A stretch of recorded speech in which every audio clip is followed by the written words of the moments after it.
Welcome to Nintendo Ninja News. I'm your host, Chris Tysis, and we're here to talk about our reviews. Now, as you notice, one of our playlists is reviews and gameplay, which is very cool. And we've mucked around with gameplay and sort of more physical reviews in the past. Now, with the Nintendo Switch out, as I say, I use every opportunity to show off the console because I love it. I'm still in the honeymoon phase, everyone. I wanted to really have a think about the way to do reviews. And I wanted to do a little differently from others. And I wanted to do it in a way that is easier on me. We don't do written essays. We don't really get too technical about games. You know, this game's only running at 29 frames per second and stuff like that. We leave that complex stuff for others. We try to make a review more like a real life sort of, you pick up a game and start to play it. So I think the way that reviews will go, we'll do a little intro about the game and what it is and all that sort of thing. And then we'll take you into the gameplay of it. And you'll see gameplay for about probably about 10 to 20 minutes on levels and things like that. So we might do the first couple levels, or we might go for 10 or 20 minutes.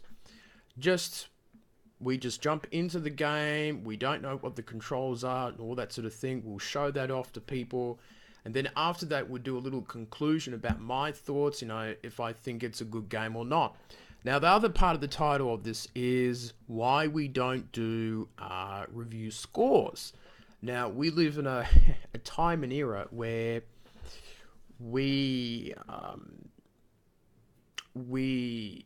that most people skip the review and go straight to the number.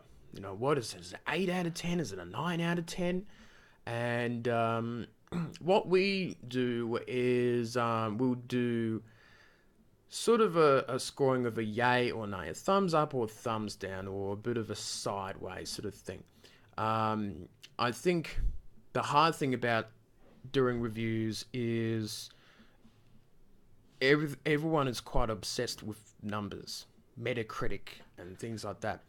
And that's good and well, but I think the best way to really do reviews is to really give a couple conclusion lines and things like that, because a number is very hard to describe why you get that number compared to why this game got a higher number or lower number or the same one.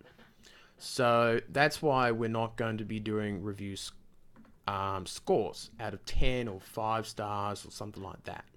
And I think it's the way that the video game industry is quite obsessed, and especially the fan base too. So that is sort of our review policy. Now we're going to be doing Blaster Master Zero, which is a spiritual successor to the Nintendo Entertainment System, which there's the bag up there that I got based on that console.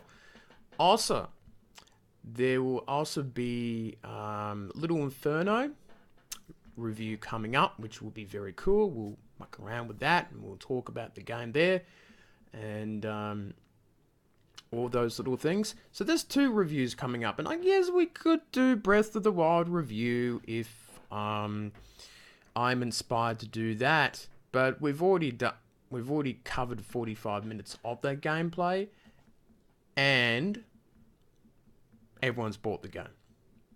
It's like 97 out of 100 on Metacritic. And why do a review something if you're going to buy it, or it's hailed as one of the greatest games of all time? You don't need any more convincing. How about that? And there's enough reviews of it online. So that brings me to the close of this video, and I hope you understand the process. You'll get a bit of an idea later on. That's it from me, and I shall see you later on.